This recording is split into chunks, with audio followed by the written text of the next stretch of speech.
Well, I think the most important issue facing India at this moment is the same as the most important issue facing India in 1947, which is poverty. I suppose a close second would have been unity, but the unity issue has been resolved between, I suppose, 1950 and the 1980s, when the last great challenge to Indian unity took place. But the poverty issue, although it has been managed to, I would say, a substantial degree. Never forget that when we got independence in 47, India had just emerged out of a British-made famine in which 4 million, perhaps Bengalis, had died.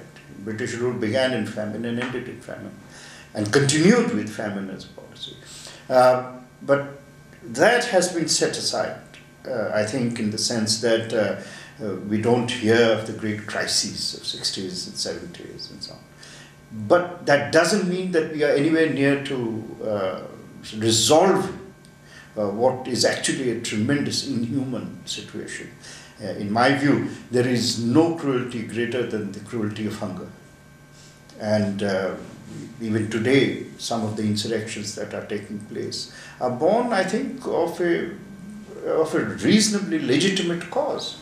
Even if children can't eat, why would their parents not protest?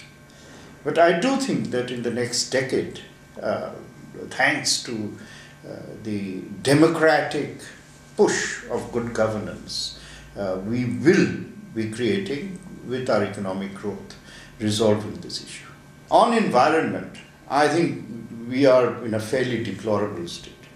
I think this is one of the great failures that we have to genuinely address. In some ways, environment has become a sort of sanctions ministry.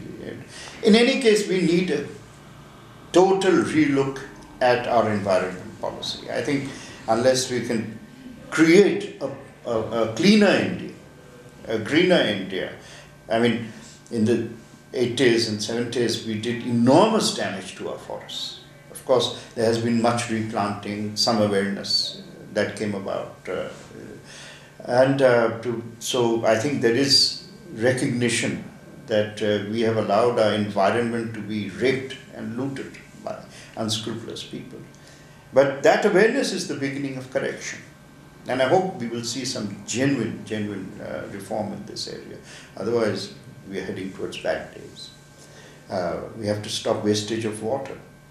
Internally, our own water resources, we need to have better management of our water resources through social conflicts and so on and so forth.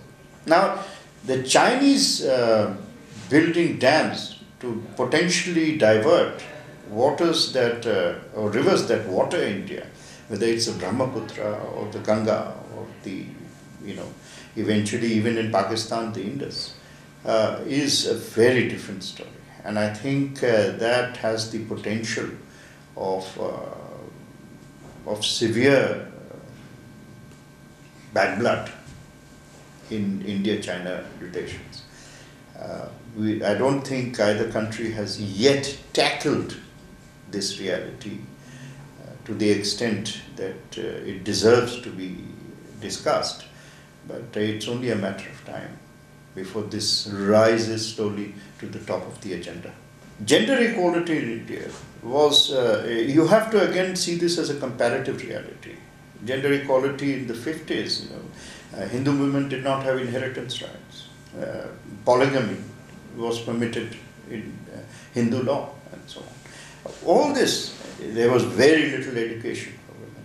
Today, I think one of the great achievements, it's a visible achievement, is the tremendous liberation of the Indian woman and in her participation in the economy.